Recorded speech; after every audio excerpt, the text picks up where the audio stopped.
Okay, I thought maybe you guys could start by telling the story of Shareable and the story of WeShare and how you guys are connected and what the love affair is all about. Shareable for me, I mean, I'm a co-founder, so there are other stakeholders involved. But the journey for me started in 2004. I left the corporate world and wanted to create a life and a career around sharing, and knew I couldn't do that alone. So I looked for the others. And at the time, I was living in San Francisco, and I started a salon with some friends called the Abundance League.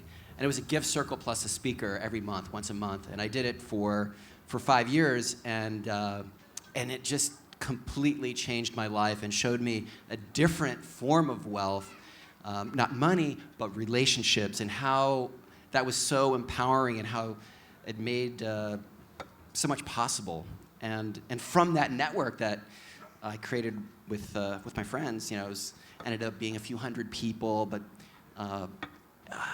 people that really understood what it was sort of like purpose networking. We were connected based on purpose, and so from that, Shareable, from my perspective, emerged and helped me connect with people who wanted to start a sharing movement, right? And part of me helping kick this off was to do the research, and when I did the research and really dove in, this is like fast forward to 2008, and what the conclusion of the research was just like, we don't need to start a movement. One is about to break open like big time, and no one sees what's coming, and no one's connecting the dots between the various streams of something that's, I think, has a sort of thread through it called, that's sharing, collaboration, co-production. So yeah, and so we launched Shareable in 2009 with the idea to really spotlight that and connect the dots, and also kind of as an invitation, like who wants to play? It was always our intention from the beginning is to be movement building and convene and bring people together, right? And so that's how it got started. And WeShare, how WeShare, a French version of Shareable, and it didn't work for some reasons, and that's why we decided to launch our own brand in a way. So it started like very informally in a group, and then our first project was to launch an online magazine dedicated to the sharing economy, and that's how basically everything started. So we were like a group of 10, 20 people at that time. We founded the nonprofit with 4 co-founders, so Benjamin, Flore, and Edwin. And basically we grew over time by staying true to our core values, like permanent beta. So the idea is to really reinvent the project over time. And now the biggest project we have, our biggest realization is achievement is WeShare Fest. And have there been other collaborations other than the not so successful French version of Shareable? Well, I would say that I wouldn't characterize it as a failure. Like for me, like this is a huge success, and taken an idea and localized it and done it in a way that if we had decided to collaborate formally and had one organization, this would have been something different and maybe not as successful as the way that we've grown independently yet connected. Right, and I think that in the age of communities, this is I think an important idea. As individuals, we're independent and connected, and communities are independent and connected. Yeah. You guys are master community builders, I think, and networkers. Do you have any sort of general tips? We're here to build community. Yeah, I'll just start with like because of this my experience with Shareable. The power of putting a stake in the ground and saying, this is what I'm about, this is what we are about, and when you do that, you can attract people, and the people show up and they want to help. They got their tool belt on and they want to make it with you. Mentally speaking, have the tool belt on, right? And so, like if you have a dream about something, if there's something that you're passionate about, and you're like, well, I'm not really sure, people are going to think it's weird, I don't know, just do it. And you know, think of it as an experiment. Like, okay, I don't know how this is going to turn out, but I'm really passionate about it, and I bet I'm not alone. Boom, put the stake in the ground and see what happens. Yeah, I agree. I think passion is everything.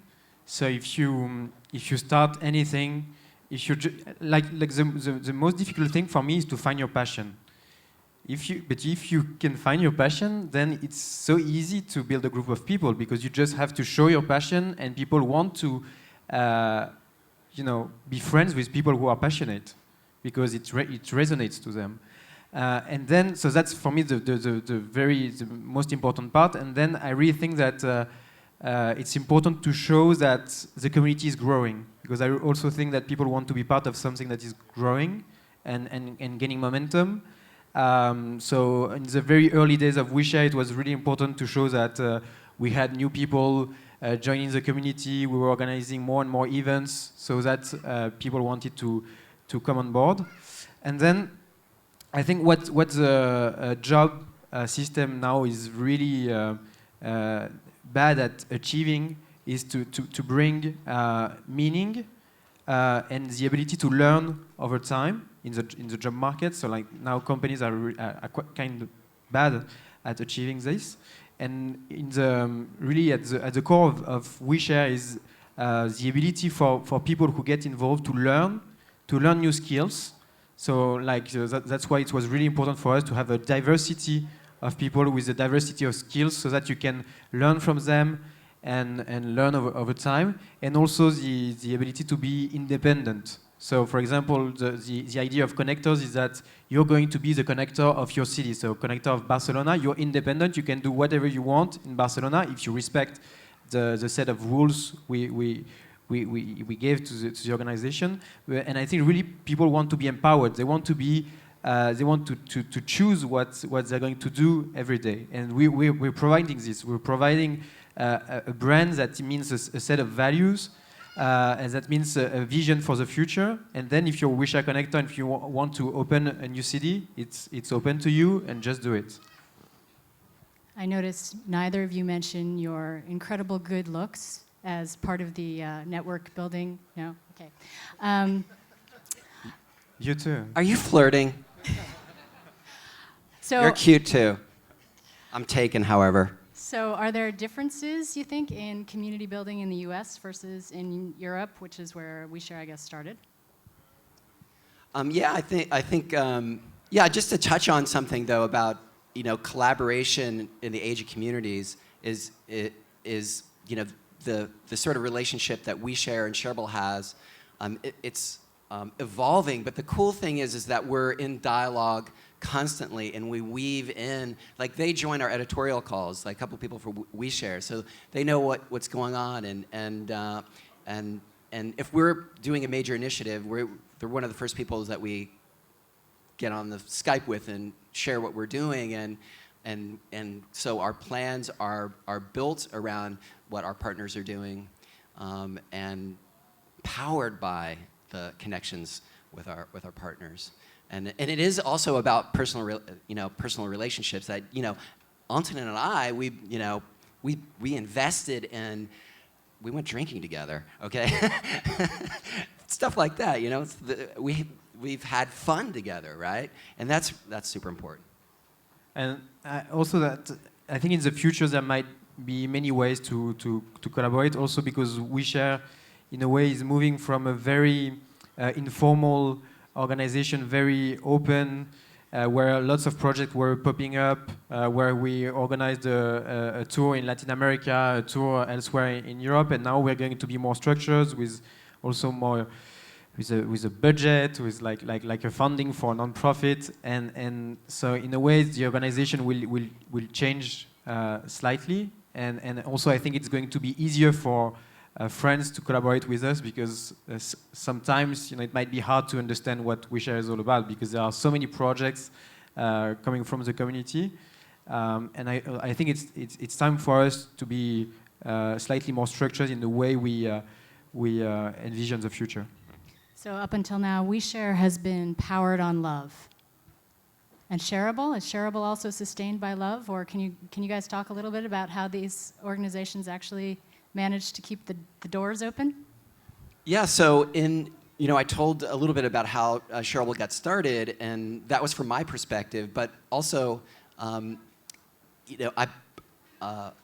through the work that I was doing locally in San Francisco, I got connected to people outside of San Francisco that were interested in doing a similar thing that I was doing. So the beginning was me, a group called Free Range Graphics, and the Shift Foundation. There's a family foundation in Florida, also a consultant, Will Watman, and that was the kind of brain trust that developed the initial ideas and got it off the ground. And we've had, the Shift Foundation has been fantastic. Though the intention is to power Shareable, but by not only love, but by the support and hard work of our readers and community members, right? Yeah, so in December, January, we did a crowdfunder and raised $50,000 from our community around the world, and was greatly helped by WeShare. They were like, promoting and donating, and so we're like super grateful. This was the most that we've ever raised in a crowdfunding campaign by twice, by 2x, and it was really hard, and we would not have made it without WeShare. I think love is necessary to start an organization. Like WeShare wouldn't have started without love, without passion. But I also think that at some point it's important to show the traditional economy that we are not only an organization that is based on love, but also on the ability to generate revenues and pay the people who are really involved in the organization. Otherwise, we are not taken seriously. That's what I realized over the last year. People think, oh yeah, you guys, you don't have any employee, you don't pay anyone, so it's not sustainable. And in a way, it's true. I mean, at some point, if you want to keep the talents in your organizations, to speak with management terms, you need to reward them and also to provide them with a sustainable income. So we moved from a very idealistic way of what WeShare could be to maybe a more grown-up vision of how you grow an organization that can still be guided by love, but with also the ability to pay people the way normal companies would pay them. And I think it's really important for social innovation to reward people financially almost the same amount traditional companies would do. Because when we will be at that point, then that means we will have succeeded. Yeah, and I just also add that we have some startups that have supported us as well, like Near Me and Home Exchange. Lisa Gansky has been a huge, supporter from almost at the beginning. Rachel Botsman as well. So I'm really thankful for the community. I would argue that philanthropy and crowdfunding is love, right? It's powering something by love. But when you get into some of the kinds of funding streams that a lot of so WeShare is sort of like a federation. It's a meta organization for the collaborative world, and so is Shareable, more on the media information side of things. So, I'm curious about the sort of tension between neutrality and also, of course, we want to be taken seriously. Of course, we want to be sustainable, and we want people to be rewarded for doing all this amazing work. So, there's some tensions there. I'm curious about how you feel about them. We discuss a lot about this tension. I think that this tension changes over time. You might not interact with a company at some point in your organization the way you will do maybe 2 years later or 3 years later. I think it's really, really, really important to empower the small entrepreneurs, the one who are starting. I also think that it's really important to get traditional companies and policymakers on board so that they understand the shift that is happening. And I also love companies in the sharing economy that have like really big valuation, because they show that this economy is also part of the traditional economy in a way. And this, thanks to Airbnb, thanks to BlaBlaCar, thanks to those companies, we are taken seriously also. And the media is taking us seriously because they're like, oh yeah, there is big money involved, so that means it's serious. Yeah, and for us, it can be a delicate balance, but in the end, if you have to be transparent, and if you aren't hosting a kind of dialogue that's balanced, no one will take you seriously anyway, and you'll lose the trust of your community members. So I mean, I think it's really important to host a balanced conversation and be very transparent about your funding and who your sponsors are. But it's also a kind of dance as well. I love dance. So you said you started in 2009. It is now 2014. That means we are celebrating your 5th birthday, Shareable. Woo! Would everyone like to join me in singing happy birthday to Shareable? Ready? 1, 2, 3. To you. Happy birthday to you. Happy birthday to you. Happy birthday to you.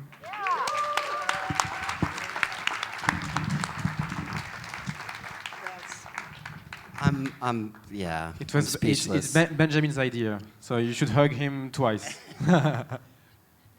Thank you so much. It looks good, huh? Big There's love, a very people. tasty cake up here. We'll share it. How about that? Woo! Thank you. Oh, yes, thank you. I think we're going to lunch now.